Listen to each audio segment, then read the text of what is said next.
അസ്സലാമു അലൈക്കും വറഹ്മത്തുള്ളാഹി വബറകാതുഹു. പ്രിയപ്പെട്ട രക്ഷിതാക്കളെ, വിദ്യാർത്ഥികളെ, വളരെ പ്രധാനപ്പെട്ട ഒരു കാര്യം നിങ്ങളുടെ ശ്രദ്ധയിൽപ്പെടുത്തുന്നതിനാണ് ഈ വീഡിയോ. നമുക്കറിയാം, നമ്മുടെ മദ്രസയുടെ പ്രാധാന്യം നമ്മുടെ ജീവിതത്തിൽ, ദൈനംദിന ജീവിതത്തിൽ എന്നും അത് ഉജ്ജ്വലമായി തന്നെ നിലനിൽക്കേണ്ടതുണ്ട്. അതിനുവേണ്ടി കഴിഞ്ഞ വർഷങ്ങളിൽ നമുക്ക് കൾച്ചറൽ ചാർട്ട് എന്ന പേരിൽ കുട്ടികളുടെ ദിനചര്യകൾ കൃത്യമായി രേഖപ്പെടുത്തുകയും അതിനനുബന്ധമായി കാര്യങ്ങൾ ചെയ്തു വരുന്ന ഒരു സിസ്റ്റത്തെ നമ്മൾ ഫോളോ ചെയ്തിരുന്നു. ഈ വർഷം അതിൽ നിന്ന് വിഭിന്നമായി കൊണ്ടുള്ള ഒരു മെത്തേഡാണ് നാം സ്വീകരിച്ചിട്ടുള്ളത്. ഇൻഷാ അല്ലാഹ് കുട്ടികളുടെ കൈവശം സ്റ്റുഡൻസ് ഇവാലുവേഷൻ ഫോം എന്ന പേരിൽ ഒരു ഫോം കൊടുത്തു വിടുന്നുണ്ട്. എല്ലാ മാസങ്ങളുടെയും അവസാനത്തിൽ കുട്ടികളുടെ കൈവശം ഇങ്ങനെ ഒരു ചാർട്ട് നമ്മൾ കൊടുത്തു വിടുന്നുണ്ട്.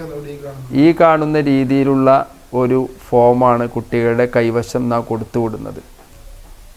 ഈ ഫോം നിങ്ങളെല്ലാവരും കൃത്യമായി വായിക്കുകയും അതിലോരോ കാര്യങ്ങളും കൃത്യമായി സത്യസന്ധമായി രേഖപ്പെടുത്തുകയും ചെയ്യണം. കുട്ടികളുടെ ഒരു ദിവസത്തെ ദിനചര്യകളെ മൊത്തം അടയാളപ്പെടുത്തുന്ന രീതിയിലാണ് നാം ആ ഫോം ക്രിയേറ്റ് ചെയ്തിട്ടുള്ളത്. ഇത് നിർബന്ധമായി രക്ഷിതാക്കൾ വായിച്ച് സത്യസന്ധമായി തന്നെ അത് കൈകാര്യം ചെയ്യണമെന്നാണ് ആദ്യമായി ഓർമ്മപ്പെടുത്താനുള്ളത്. ഈ ചാർട്ടിൽ 19 ചോദ്യങ്ങളാണ് ഇതിൽ കാണിച്ചിട്ടുള്ളത്. മൊത്തം 150 മാർക്കാണ് നാം കണക്കാക്കുന്നത്. കുട്ടികൾക്ക് ഒരു മാസത്തിൽ അവർ ചെയ്തിട്ടുള്ള പ്രവർത്തനങ്ങളെ ആസ്പദമാക്കിക്കൊണ്ടാണ് മാർക്ക് നൽകുന്നത്. ഇതിൻ്റെ ഭാഗമായി കുട്ടികളിൽ ഓരോ മാസവും നമ്മുടെ ക്ലാസ്സിൽ സ്റ്റാർ ഓഫ് മന്ത് എന്ന പേരിൽ ഓരോ കുട്ടികളും കൂടുതൽ മാർക്ക് നൽകുന്ന കുട്ടികളെ നാം തിരഞ്ഞെടുത്ത് അവർക്ക് പ്രത്യേകമായ ആദരവ് കൊടുക്കാൻ വേണ്ടി നാം ഉദ്ദേശിക്കുന്നു. അതിൻ്റെ അപ്പുറത്ത് നമ്മുടെ കുട്ടികളിൽ പ്രാക്ടിക്കലായി അവരുടെ ജീവിതത്തിൽ വരേണ്ട കാര്യങ്ങളാണ് ഇതിൽ ഉൾപ്പെടുത്തിയിട്ടുള്ളത് എന്നതുകൊണ്ട് തന്നെ പ്രാക്ടിക്കൽ പരീക്ഷ, പ്രാക്ടിക്കൽ മാർക്ക് എന്നത് നമ്മുടെ മദ്രസ സംവിധാനത്തിൽ വളരെ പ്രധാനപ്പെട്ടതാണ്. ആ മാർക്കായി ഇതാണ് ഉസ്താദുമാർ പരിഗണിക്കുക എന്നതുകൊണ്ട് തന്നെ ഇത് വളരെ ഗൗരവത്തിൽ തന്നെ നാം ശ്രദ്ധിക്കേണ്ടതുണ്ട്. ഇനി ഞാൻ അതിൻ്റെ ശ്രദ്ധയിലേക്ക് 1-2 കാര്യങ്ങൾ സൂചിപ്പിക്കുകയാണ്. അതിലൊന്നാമത്തെ ചോദ്യം തന്നെ നിസ്കാരം നിർവഹിക്കലാണ്. അപ്പോൾ അതിന് 3 ഓപ്ഷനുകളുണ്ട് നിങ്ങൾക്ക് ടിക്കിടാൻ. ഒന്ന് ഉണ്ട്, ഇല്ല, എപ്പോഴെങ്കിലും. അപ്പോൾ കുട്ടി നിസ്കരിക്കൽ കൃത്യമായിട്ട് നിസ്കരിക്കുന്നുണ്ട് എങ്കിൽ ഉണ്ട് എന്ന് തന്നെ ഇടണം. ഇല്ലെങ്കിൽ ഇല്ല എന്ന് തന്നെ ഇടണം. ചില കുട്ടികൾ എപ്പോഴെങ്കിലും നിസ്കരിക്കുന്നവരൊക്കെ ആയിരിക്കും. അങ്ങനെയാണെങ്കിൽ എപ്പോഴെങ്കിലും എന്ന കോളത്തിൽ തന്നെയാണ് ടിക്ക് ചെയ്യേണ്ടത്. അതുപോലെ തന്നെ നമുക്കറിയാം, രണ്ടാമത്തെ ഒരു ചോദ്യം ഉണ്ടായാൽ കൃത്യസമയം പാലിക്കലുണ്ടോ എന്നുള്ളതാണ്. രണ്ടാമത്തെ ചോദ്യങ്ങൾക്ക് ഇതിൽ കാണാൻ സാധിക്കും. കൃത്യസമയം പാലിക്കാറ് ഉണ്ട്, ഇല്ല, എപ്പോഴെങ്കിലും. അപ്പോൾ നിങ്ങൾ അത് കൃത്യമായി തന്നെ കുട്ടികൾ ഫോളോ ചെയ്യുന്നുണ്ടെങ്കിൽ മാത്രമാണ് അത് നിങ്ങൾ അടയാളപ്പെടുത്തേണ്ടത്. ഇനി ഞാൻ ഓരോന്നും വിശദീകരിക്കുന്ന ഏകദേശം 19 ക്വസ്റ്റ്യനുകൾ ഇങ്ങനെ വരുന്നുണ്ട്.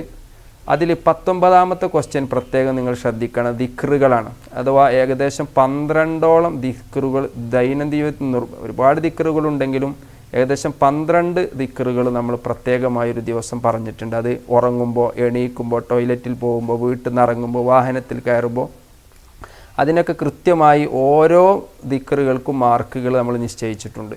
അപ്പോൾ 12ഉം കിട്ടുന്ന കുട്ടികൾക്ക് അതിനനുസരിച്ച് ഉള്ള മാർക്കുകൾ ഉണ്ടായിരിക്കും. അപ്പോൾ അതുകൊണ്ട് ഇത് വളരെ ഗൗരവത്തിൽ തന്നെ ഓരോന്നും കൃത്യമായും സത്യസന്ധമായും തന്നെ രക്ഷിതാക്കൾ ശ്രദ്ധിക്കണമെന്നാണ് ഓർമ്മപ്പെടുത്താനുള്ളത്. അതിൻ്റെ അപ്പുറത്ത് നിങ്ങൾക്ക് ഓരോ മാസത്തിലും നമ്മുടെ മദ്രസയെക്കുറിച്ച്, ക്ലാസ്സിനെക്കുറിച്ച്, കുട്ടികളെക്കുറിച്ചൊക്കെ നിങ്ങളുടെ കൃത്യമായ അഭിപ്രായങ്ങളും, നിങ്ങൾക്കറിയാം ലാസ്റ്റിൽ നിങ്ങൾക്ക് സാധിച്ചിട്ടുണ്ട് രക്ഷിതാക്കളുടെ അഭിപ്രായങ്ങളും നിർദ്ദേശങ്ങളും അവിടെ സൂചിപ്പിച്ചിട്ടുണ്ട്. അതുകൊണ്ട് നിങ്ങൾക്ക് കുട്ടിയെക്കുറിച്ച്, നമ്മുടെ മദ്രസയെക്കുറിച്ച്, അതുപോലെ നിങ്ങൾക്ക് അഭിപ്രായങ്ങൾ പറയാൻ, രേഖപ്പെടുത്താനുള്ള വളരെ സുതാര്യമായ രീതി ഇവിടെ സ്വീകരിച്ചിട്ടുണ്ട്.